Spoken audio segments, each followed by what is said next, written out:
Welcome back to episode 20 of the Leeds Rhinos Podcast. It's a Thursday, and that means it's our Q&A edition. We've got a couple of questions in from supporters, and we'll be hearing from them very shortly. My name's Phil Daly. I'm the head of media and PR, and I'm delighted to be joined today by Matt Adams, our head of marketing and data here at the Rhinos. We're going to chat about all things marketing around the Rhinos season, our theme games. We've got our big theme games coming up on Good Friday for our Huddersfield Giants game when it's our family day. It's going to be so much going on around the state. It's going to be fantastic here at AMT Headingley.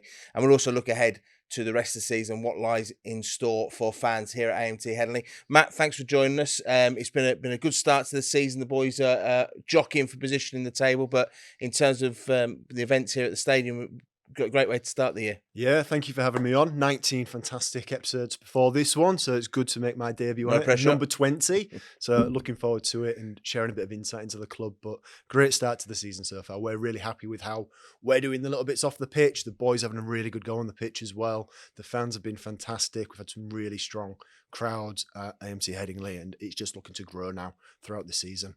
Yeah, looking back, obviously pre-season is a big period for us with memberships, and we've had a few questions over the time about memberships and what that looks like in terms of the club. We've explained on here that a lot of it's down to the budget. You know, that's the bottom line. That's where we need to get the money in. But in terms of how we've gone this year for memberships, pleased with how things have progressed. Yeah, it's always a bit funny coming on because I'm sitting here with a commercial kind of hat on and making sure we are achieving the budgets and doing what we need to do. But everything in the off season ran incredibly well, and that kind of goes through from the 745 game through to kind of Boxing Day into the membership campaign.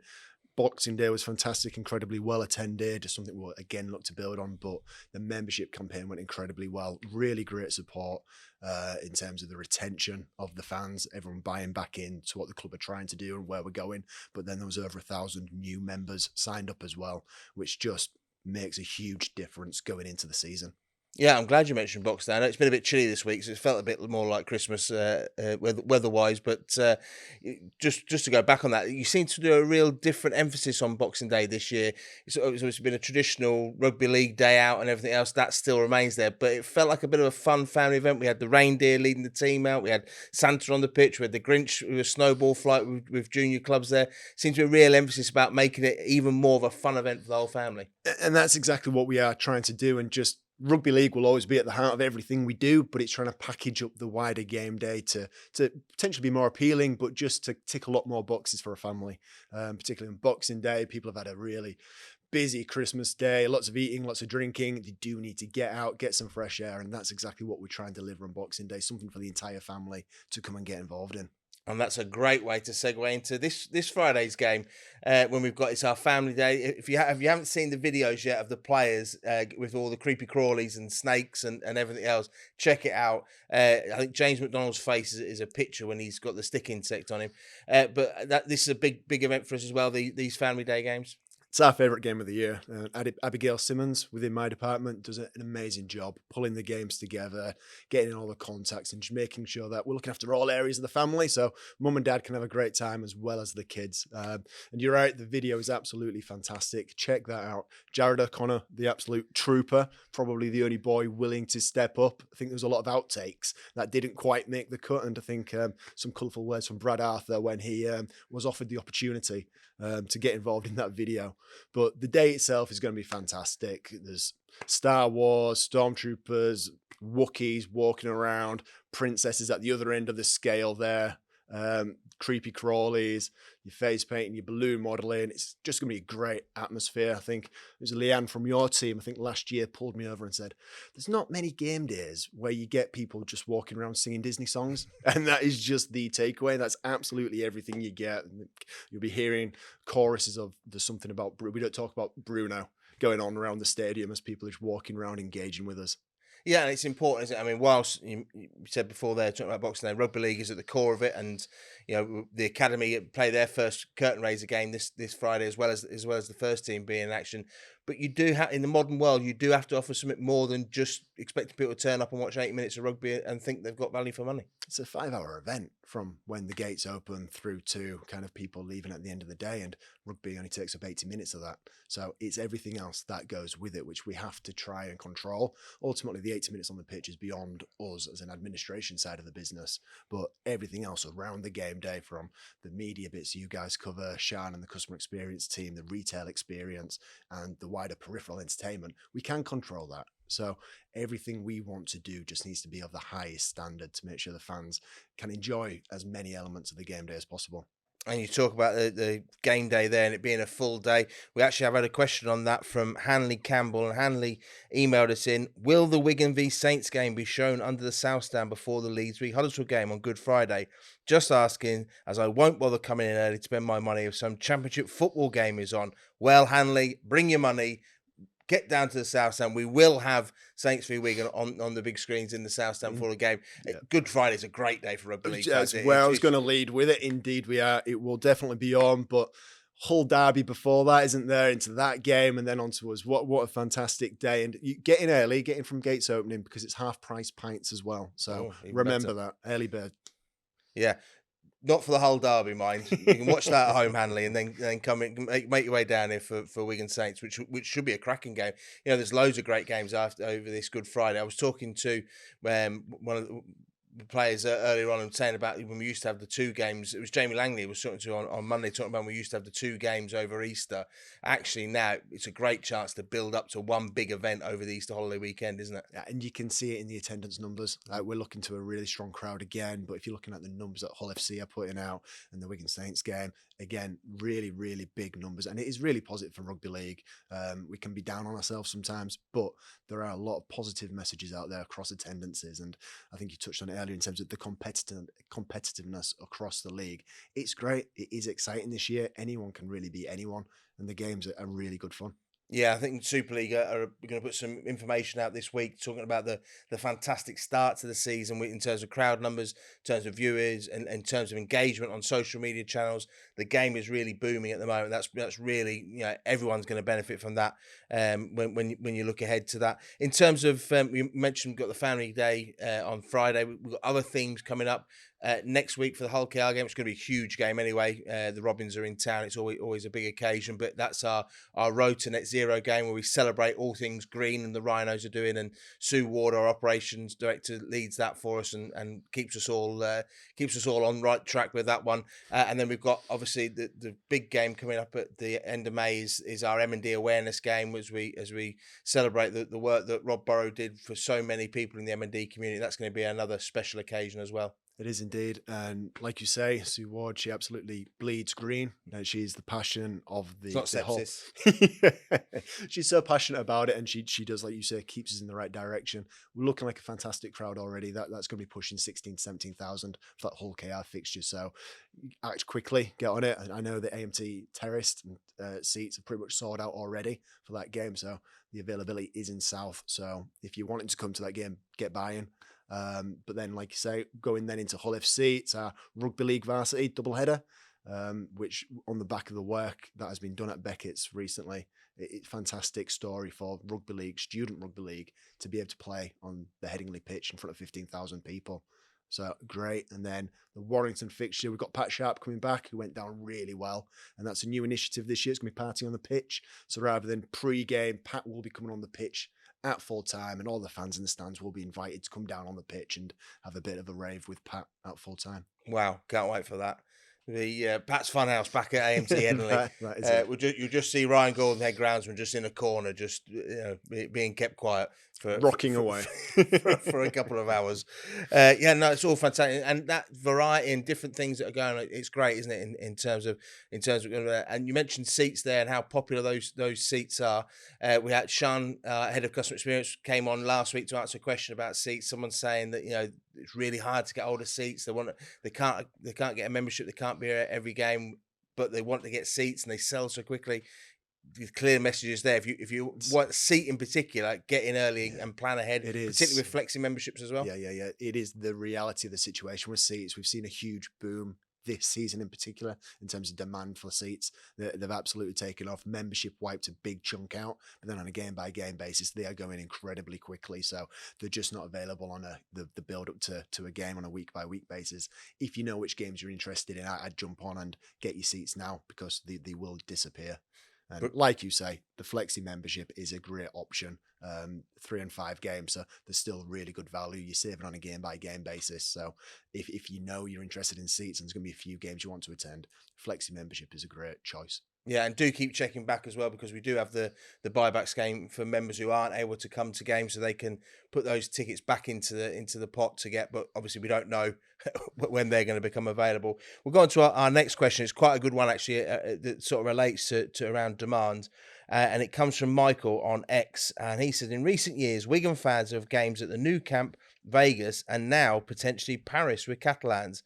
Why don't Leeds seem to be proactive in these projects?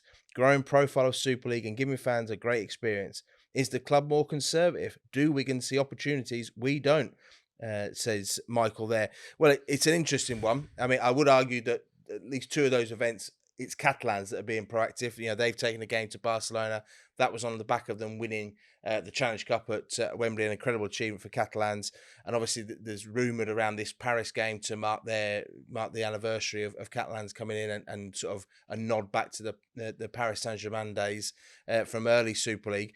But you know, I know you'd agree with this, Matt. You know, in terms of our ambition and the events, what we like to do is put on great events for our fans here. We've seen that recently, where we got the third Ashes Test sold out. You know, just within hours of being available. You know, that's something we've built towards with the Samoa and the Tongan tests in recent years. When I look there in terms of the events, we've had the 7-4-5 game, we've had New Zealand. No clubs in the period of time that we're talking here have placed a national side. We've had New Zealand in 2015 and 2022, and we had more World Cup games here at AMC Headingley than any other stadium in the World Cup. So there is certainly ambition, but what we want to do is give those opportunities to our fans here on our own patch. Exactly that. And you can see from the games we've done, even when we were at the reduced capacity period during the redevelopment, took 2 games to Welland Road with the ambition of getting some really big crowds in and still providing rugby league to the fans. And you're right, if you look through the games, there's, I don't know if you touched on the 7-4-5 game, which was a completely new concept, which you were a big part of, just introducing these concepts to the Leeds crowd, which if you're taking it elsewhere, you're not necessarily doing it. You're getting some good press, but you're not delivering the events to the homeland. And what I will say, not taking anything away from Wigan there in terms of those Catalans events, 100% Wigan and Chris Radlinski and the ownership there at Wigan did a fantastic job in having the foresight for Vegas, and we'll all tip our hats to them and to Carl Fitzpatrick at Warrington. And what you're not aware of is that they are feeding that information back to the clubs for everyone to make future decisions, and hopefully in the very near future there'll be some more information around Vegas coming out, which we can all get excited about. And that really, you know, we see about the big numbers in Super League. You know, when Wigan and Warrington take that game to Vegas, our future chief executive, Jamie Jones Buchanan, always says, you know, when the tide in the harbour rises, all the boats go with it. And if we can create even more events, every team's going to benefit from that, aren't they? Yeah, absolutely right. And what a great spectacle Vegas was. I mean, it was on BBC Breakfast News the day of the game, building up to it. They had reporters all over the place. There wasn't a news channel not covering it in some guise. And you're right, in terms of if they're leading, we obviously want to be a club that leads ourselves, but it does raise the level across the league in terms of the standards expected. Yeah, and we've talked about those events, the games we've had here for M&D awareness around Rob. That they've been award winning for our partners at Sky Sports. They've, you know, the coverage they've been able to work with us on that as you know, really put rugby league. And then you think about things we've got soon to come, the Rob Borough Leeds Marathon here at the stadium, events that we're able to put on that really puts our home on the map and really central to the city of Leeds. Yeah, and those Rob games are a really big part of it. I think those who attended would say it was much more than just a game. It was an event, it was an occasion, it was self, which served its purpose in acknowledging the role Rob has played in the club and the history of it. So yeah, they're huge, and I think making sure AMC Headingley is at the heart of a lot of what we do is really important. Yeah, fantastic stuff. Another question here from Graham Harvey, and I think this came about because we got Jamie Langley when he did the podcast on Monday to ask for questions. So it was one that was specific to the dressing room, but I'm hopefully able to give you a bit of insight. Graham wrote, "What are the posters of the players' names in the dressing room on Behind the Game at Salford, please? Many thanks." Well, Graham, won't give away any trade secrets about the actual wording that's on there because that's key to the players, but it's sort of things that the team have agreed on over the in the off season when they've been planning about what they want to do in the game. There are ones for each different area of the team, whether that's the middles or the outside backs or what they're going to do, and it's just a mental reminder of what they're coming into the game to achieve and what they've spoken with Brad about and the rest of the coaching staff to remind that. They also have, I don't know if you've spotted a name plaque that goes above their desk. That's got their name on it, their heritage number, and the badge of their junior club. So we asked the players what they consider to be their club, their club that they came through, and that goes there. And we have that for our men's team and for our women's team. So it reminds them of their roots, and very important to remember where we all come from when they get to the very top of the game. And they go home and away as well. Glyn does a great job, doesn't he, Yeah. making sure that we pack it all up so that wherever we are, we've got some club identity and the boys can buy into it, and the women. Yeah, fantastic stuff. We're talking about this Friday's game, the Academy are in action. So as well as the Wigan Saints game on screen, the Academy action. I was talking to Chev earlier on. He said the young lads can't wait to get their first chance to run out AMT Headingley. We're now getting into the warmer part of the year, hopefully, so they tell us.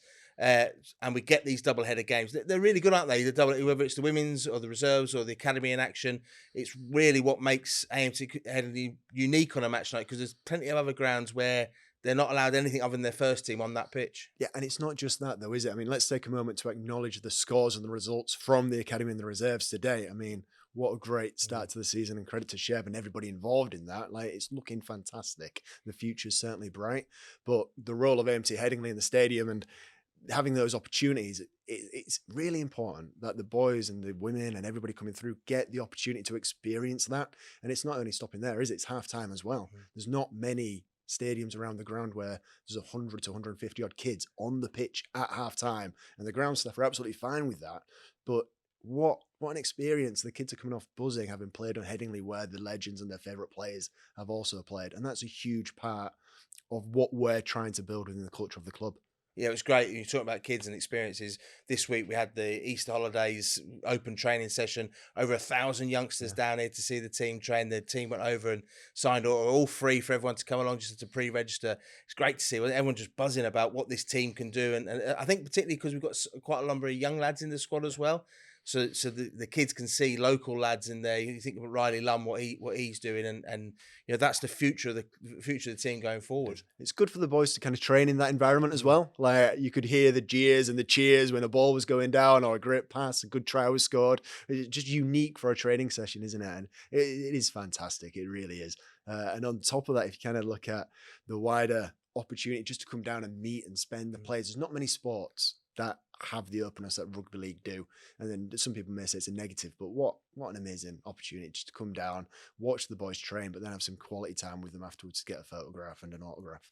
Brilliant stuff. Well, make sure you get down here on Good Friday for the game against Huddersfield Giants. It's going to be a fantastic day. Matt sold it brilliant there. Everything on for the family. Come down and enjoy yourselves. Leave us a review. Give us a 5-star review to make sure we can continue to spread the word about Leeds Rhinos. Make sure you subscribe wherever you get your podcast so you get all the latest news straight away from the Leeds Rhinos. Next week, we're being Bank Holiday Monday. We're going to give ourselves a day off. We're going to do it on Tuesday. So review the Huddersfield game on Tuesday. And we've got a very special Q&A edition next Thursday. We mentioned that it's our Road to Net Zero game next Friday. So I'm going to be joined by our Operations Director, Sue Ward, who, as Matt says, bleeds green. So send in your question. You want to know anything about our strategy around that, our ESG strategy, or how, as a club, we plan to get to that net zero by 2030. Send in your questions and we'll put them to Sue. Sue knows everything inside out on this, so it'd be great to get your questions in and give you an insight into probably an aspect of a rugby club that you'd probably not thought of before. And how we plan things. It's not just about what happens with the ball on the pitch. You know, as a business, what we're able to do off the field as well. So get those questions in and we'll put them to Sue next Thursday. Thanks for joining us. Hope you enjoy the game on Good Friday. Have a good Easter from everyone here at Leeds Rhinos, and we'll see you next week.